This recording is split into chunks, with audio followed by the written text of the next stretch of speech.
Happy Primary Day to all who celebrate. Nerds like us party like this is the Stanley Cup. Marshall's already tinkering with the computer. Kyle called in his thoughts from vacation.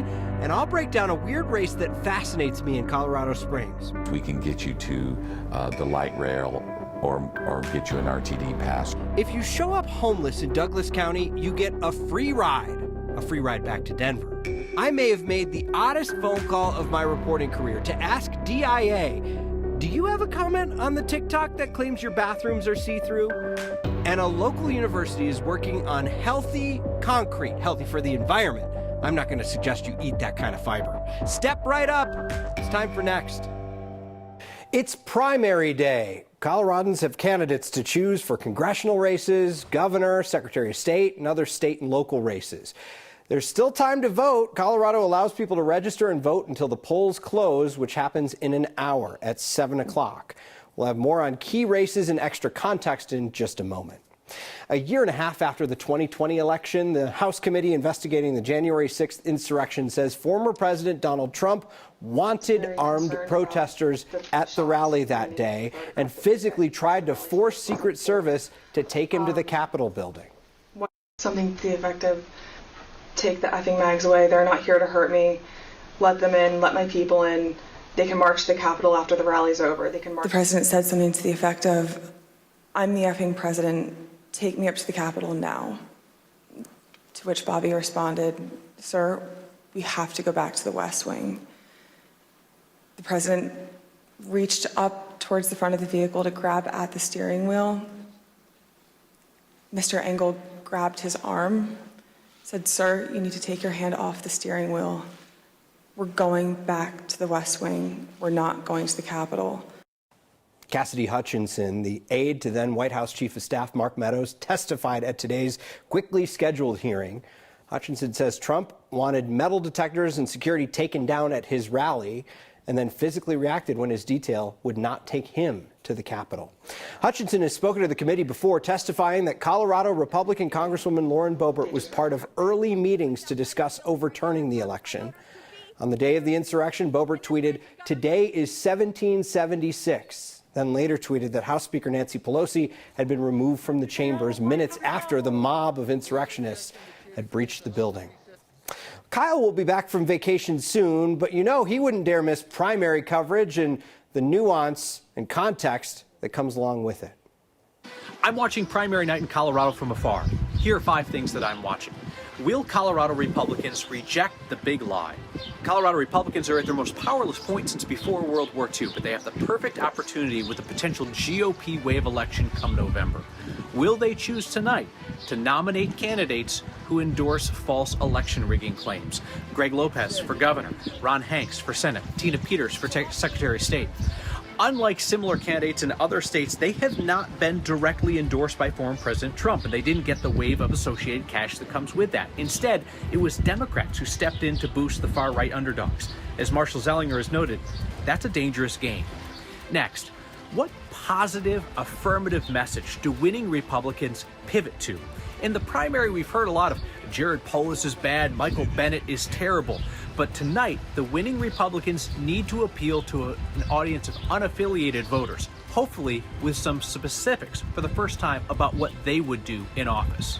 Will Republicans set the 8th congressional district up to be competitive? The race against Democratic nominee Yadira Caraveo could be one of the tightest in the nation, but will national Republicans bring resources to Colorado if the far-right candidate Lori Saine wins tonight? National Republicans have made it clear they'll spend money to elect Barb Kirkmeyer. It looks like they would similarly spend money to elect Jan Kuhlman or Tyler Elkhorn if they are the nominees. But if Saine on the far right of the party wins tonight, there's a chance that national Republicans, with a really good chance of winning the U.S. House, choose to spend their time and resources elsewhere. Will Colorado prepare to send a second Lauren Boebert to Congress? Now listen, I see no evidence that Lauren Boebert is in any danger in the primary or the general election. But watch Colorado's 5th congressional district, where the incumbent, scandal-plagued Doug Lamborn, faces a challenge from Dave Williams. If Williams wins the primary tonight and the general election in that Republican district, he would join Boebert in that farthest right, say anything to get attention caucus in Congress. And lastly, what does one state house district race tell us about the potential future of the Democratic Party in Colorado? It's the 6th district in Denver. You can't read statewide implications into one race, but this one's fascinating. You have a soft-spoken centrist in Katie March, and you have an outspoken progressive in Elizabeth Epps. Corporate interests are terrified to have Epps's activist voice at the Capitol, so they poured in a lot of money to elect March. It'll be interesting to see what Democratic voters do. It's clear the election of Epps, a forceful advocate in the community, would make a lot of her fellow Democrats uncomfortable at the Capitol. It's primary night. That's what I'm watching. And here's what I'm keeping my eyes on. 2 very interesting races in Colorado tonight. The first down in El Paso County. It's the most unlikely of interesting races, too. Dr. Leon Kelly running for re-election for a second term as the El Paso County coroner. He's a board-certified forensic pathologist with loads of experience in death investigations. He's being challenged in the primary, the Republican primary, by Dr. Rayanne Weber, an osteopath with no background in being a medical examiner. Weber has sold herself as a freedom doctor, campaigning on her opposition to COVID mandates, which has little to do with death investigations. Colorado law doesn't require coroners to have any medical or death investigation background. Then back here in the metro area, I'll be watching the Democratic primary for the Adams County Sheriff. What will the fallout be from all the attention current Sheriff Rick Reigenborn has from live streaming pursuits on his Facebook page? He's challenged by former Adams County Deputy Gene Claps. Claps is currently suing Reigenborn, claiming that he was pushed out of his command staff job because he supported Reigenborn's opponent back in 2018. The night is just beginning for politics guy Marshall Zellinger, and it will not end tonight. Ballots need to be received by 7 p.m., but ballots can still be counted up to 8 days after the election. Marshall here to explain why that is okay and not funny business. How many times do we have to say that? I know, I say not funny business a lot, or no shenanigans, stuff like that. Anyways, it is important for you to know that when election results change between tonight and next week, it is not because votes are being counted that were not turned in on time. It's because votes that were turned in on time had issues that need to be fixed or cured before the vote can actually count. Let's say you forgot to sign your ballot envelope, or your signature doesn't match quite the same as the past. Your envelope will not be opened. Your ballot will still be inside. You'll get a letter in the mail. One of your options is text to cure your ballots. You'll get that letter, and it'll tell you can text the word Colorado to 28683, and then you'll get this link on your phone that'll take you through a process. You can click this button, cure my ballot. Just this one is in case you need it larger than this button will do. It comes in both English and Spanish. You'll be asked to type in your voter ID number, which will be on the letter that you get in the mail in the first place. So that won't be a mystery. You'll come to the next screen. If you did not send in your ballot, you click no, and it'll take you through some prompts. And you'll have to sign and show your ID. But at that point, you're telling the county, no, I didn't turn my ballot in. They will not open the envelope. They won't count the ballots. It'll get forwarded to the DA's office for investigation about why your ballot was turned in the first place. But let's say for the majority of you, yes, you returned your ballot. You'll click yes. My favorite screen, turn your phone 90 degrees. You've got to go horizontal for this one on your phone because you have to sign this affidavit that says under penalty of perjury, you are who you say you are, and you turned in your one and only ballot. Then you sign your name. Takes you to the final screen where you have to upload a photo of your ID. Even if you do it in paper form, you're going to have to take a picture of your ID. So this isn't something funny just because it's on your phone. You'll get to the thank you screen. I just like this one behind me, the signature. So this is why votes can still count for up to 8 days after the election, because something was wrong with your ballot. You can fix it. Once it's fixed, they'll finally open your envelope, count your ballot. I see you sign with signature. I just go X, X, X. That's how I do it. Marshall Zellinger, thank you. Douglas County has a lot of things. What it doesn't have are many services for people experiencing homelessness. As the mostly suburban county sees more unhoused people going there, the sheriff's office is starting a new program to take them back to places like Denver. Here's Mark Salinger. Well, it's increasingly become more of a concern. There's not a town in Colorado that isn't seeing homelessness. Some are just more prepared to deal with it. There's literally no services for them to turn to. Republican Douglas County Sheriff Tony Spurlock is appointing what he calls a new reintegration deputy. a deputy that will take people experiencing homelessness and connect them with services outside of Douglas County. If they have resources in Denver, we want to get them there. Since the county has very few resources to help the homeless, Spurlock says the burden has fallen on law enforcement. His deputies will drive people back to Denver. We don't just put them on a bus, or we just don't drive them to the city limits there at Bellevue and then boot them off. We actually have a plan, and we work with the services in Denver. Spurlock says about 10 to 15% of people in his jail are homeless. When they're released, they have nowhere to go. Douglas County doesn't have much public transportation. We believe that we can then reduce those numbers of both homelessness and those people that are reoccurring visits to our jail. As we see more enforcement of camping bans in a lot of areas like Denver, now Aurora, that we are pushing people further and further away from the concentration of services. It's not just a Douglas County problem. Kathy Alderman with the Colorado Coalition for the Homeless says people experiencing homelessness are being pushed to the suburbs. Instead of sending them back to the cities, she's advocating that places like Douglas County create more services. There are many areas that don't have services like shelters or food banks, but that's not to say that they couldn't. Rather than focusing on shifting people to where services are, we need to meet people in the communities in which they live. Douglas County commissioners recently voted to move forward with purchasing what they call pallet shelters to provide a safe place for people to sleep instead of being out on the streets. However, after getting an earful from unhappy community members, commissioners decided to put a hold on that. Neighbors worried, Steve, that it would attract too many people to the area and bring in other things that come with that. So we hear this a lot, that when the sweeps happen in Denver, people kind of get pushed all over the place. Why Douglas County? What's attracting people there? So Sheriff Spurlock says it's a couple things. First of all, it's right in the middle between Denver and Colorado Springs. If there's somebody who's traveling, then gets stuck in Castle Rock, for example, they have nowhere to go. There's not a whole lot of public transportation. They do see some people, though, taking the light rail all the way out to Lone Tree, the end of the line, and then they have nowhere to go. Again, they're stuck there. The light rail that just got a little bit longer. Exactly. Right. Mark Salinger, thank you.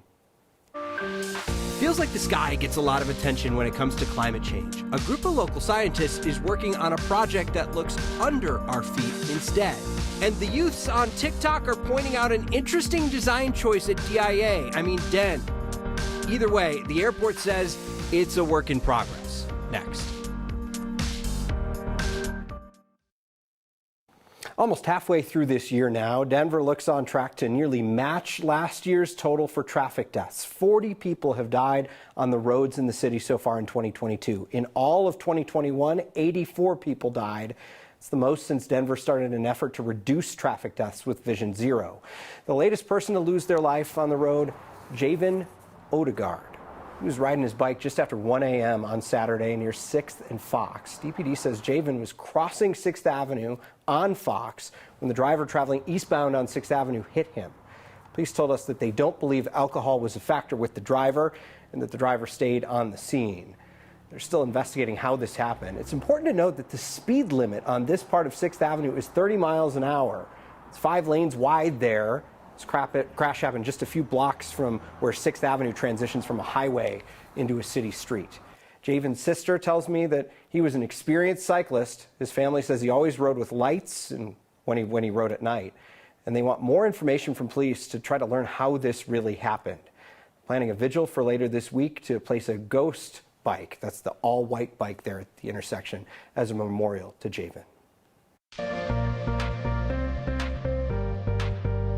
Another hot day, 13 days so far in the 90s here around the Denver metro area, 95 officially out at DIA. Pretty similar temps up into northern Colorado, 99 in Ray, just sizzling across the eastern plains with some 80s in Kremling, Eagle, and 93 in Grand Junction. Yes, there are a couple of isolated storms out there, but they're kind of few and far between, primarily up into the high country. You're starting to see a few of those clouds drifting in around the I-25 corridor. If we do see an isolated shower, it'll just bring us a couple of quick sprinkles. some gusty winds, and then they're long gone. In fact, tomorrow morning we kick off the day with plenty of sunshine. Storm chances will start to ramp up just a bit. It's about 1, 2 o'clock. We could be looking at a couple of storms here around the metro area. A better shot once we are looking at about 4:30, 5 o'clock on the way home. And then again later tomorrow evening, crossing the I-25 corridor, probably around 9, 10 o'clock. So again, storm chances beginning to ramp up. All some good news because we will still be looking at high fire danger, especially across the northeastern plains tomorrow. That's where the heat is, and those stronger winds will be upper 90s into the triple digits, 96 here in Denver. We finally start to cool things off when we will be looking at a better chance for storms looking ahead toward the holiday weekend. We've got to talk about the windows in DIA's remodeled bathrooms. They're expansive, to say the least. Now, some of you kids on the TikTok may have noticed this with a Pallet user posting how much that she could see from inside an actual plane into those bathrooms. We asked DIA, what's up? Even though they'd rather you call them den, by the way, the airport tells us that the windows only show the sink areas of the bathroom, no toilets, other sensitive areas, and that they're installing film that should be about waist high on those windows just in case. And that right there is an example of a story that they don't teach you how to report in journalism school. Inspired by the sea, and maybe one day under our feet. We are using the same process that produces coral and seashells. A local group wants to fight climate change one cement block at a time. Next. Scientists around the world are constantly trying to innovate techniques to combat climate change. A new company in Longmont is teaming up with some CU Boulder professors to reduce one of the biggest carbon footprints on the planet. Once you have your eyes open to how many concrete blocks are around the world, they're everywhere. So there's a massive amount of CO2 associated with the production of regular cement, and Portland cement and Portland cement-based concrete. Prometheus Materials produces a zero carbon bio cement and bio concrete advanced material. So what we have here is some of our finished bio blocks. We are using the same process that produces coral and seashells. It's called biomineralization. When the microalgae comes out of our lab, which is in the other room, it basically goes over to bioreactors, and that microalgae is then combined with sand and aggregates and other things to create a zero carbon bio concrete. We have test results that are at a par or an improvement over traditional cement and concrete. Our compressive strength is actually greater than traditional concrete. The production of concrete and cement is 8% of CO2 emissions on an annual basis worldwide. So we see that that provides us with a wonderful opportunity through licensing our technology to other distributors and manufacturers throughout the world to be able to make a significant and meaningful reduction in CO2 within the next few years. Prometheus Materials got their first major injection of capital back in March. They plan to start production later this year and continue to grow their manufacturing in Colorado. Be right back. Finished with your feedback now. The playoff beard. Laura says, keep the beard. It looks great. I've had it for 3 years, trying to figure out if I should shave it, before the parade. Norman says, end of primary season. Yeah! No political ads for at least another week. Or maybe, and I know I'm dreaming here, 2. It is the end of primary day. We've got you covered at the end of primary day on 9 News at 9 and 10 with Marshall. See you next time.